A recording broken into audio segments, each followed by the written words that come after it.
नमस्कार। शेष आप सबका प्यार। मैं श्रेयांश शिवम आज आप लोगों के सामने प्रगतिशील विचारधारा के कवि केदारनाथ अग्रवाल जी हैं। उनकी एक कविता या यूँ कहें एक गीत है, हथौड़े का गीत, जिसकी मैं व्याख्या करूँगा। व्याख्या करने के पीछे कारण ये है कि ललित नारायण मिथिला विश्वविद्यालय के एक छात्रा ने मुझसे यह बात कही कि भैया इसकी व्याख्या कहीं नहीं मिल रही है, तो मैंने कहा कि मैं ज़रूर आपकी मदद करूँगा। देखिए, कविता के कई दृष्टिकोण होते हैं। कविता किसी एक दृष्टिकोण की मोहताज नहीं होती है। तो इस कविता पर कहीं पर कुछ व्याख्या नहीं मिला, तो मैं अपनी मौलिक दृष्टि से इस कविता की व्याख्या कर रहा हूँ। यदि आपको यह असहमत न हो तो आप भी व्याख्या करें, आप भी मुझे ये बताएं कि नहीं यहाँ पर ये चीज़ गलत है।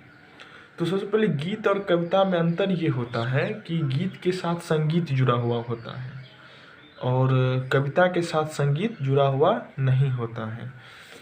गीत आपको लयबद्ध होते हैं, कविता भी लयबद्ध होती है, लेकिन संगीत का मूल अंतर है दोनों के बीच में।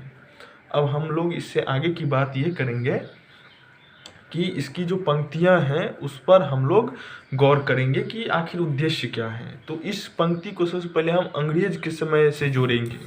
अंग्रेज के समय में बंधुआ मजदूरी की प्रथा चरम पर थी। यहाँ से मजदूरों को वेस्ट इंडीज, बाकी अलग अलग जगह विदेशों में भेजा जाता था, जहाँ पर आप देखेंगे कि अभी भी वो लोग वहाँ के मूल निवासी बन गए हैं, जिसे हम गिरमिटिया मजदूर भी कहते हैं। तो हम लोग आज की परिवेश से इस कविता को जोड़कर नहीं देखेंगे, मतलब आज से भी जोड़कर देखेंगे, मतलब मूल कारण वहाँ है।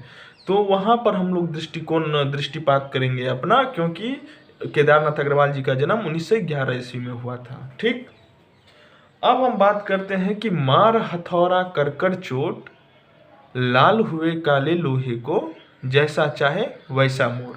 अब काला लोहा जो होता है ना, वो बहुत कड़ा होता है, और लाल होने का मतलब यह है कि उस पर प्रहार कर करके उसको अपने अनुकूल बनाया गया है।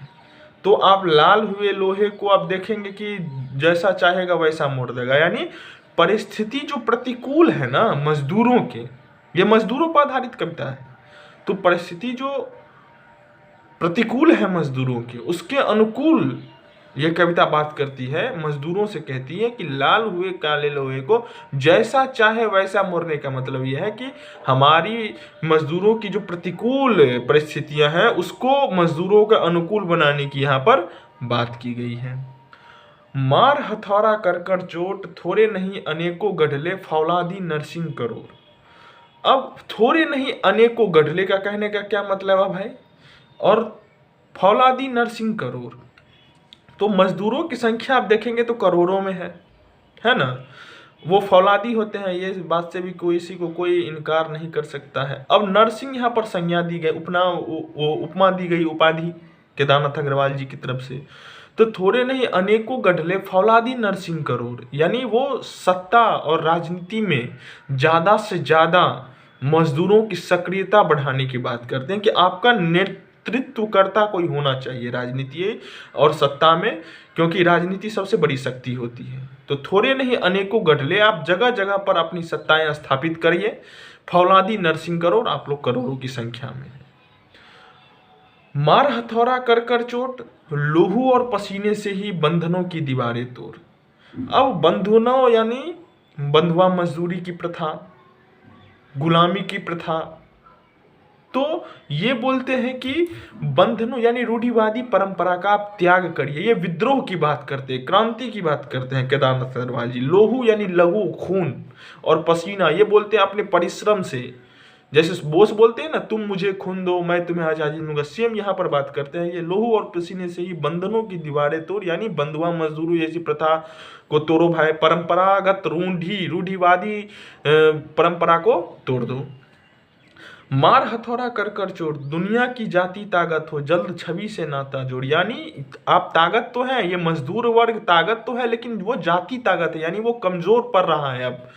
तो छवि का मतलब यहाँ पर तस्वीर नहीं है, छवि का मतलब यह है कि अपना व्यक्तित्व, अपनी शख्सियत से वो बात कर रहे हैं कि आप अपनी शख्सियत, अपने व्यक्तित्व, अपने अस्तित्व की बात करिए, अपने अस्तित्व से आप नाता जोड़िए, आपको एक हो दुनिया। मार्क्स और लेनिन ने भी कहा था कि इस दुनिया के मजदूरों एक हो। यहाँ पर वही मजदूरों की एकता की बात केदारनाथ अग्रवाल जी कहते हैं कि आप अपने अस्तित्व को पहचानो। तो कुल मिलाकर ये हथौड़े का गीत जो है वो कविता या यूँ कहे वो गीत मजदूरों की दशा का वर्णन करता है, मजदूरों की स्थिति का वर्णन करता है और मजदूरों के स्वाभिमान व ताकत की बात करता है। शुक्रिया।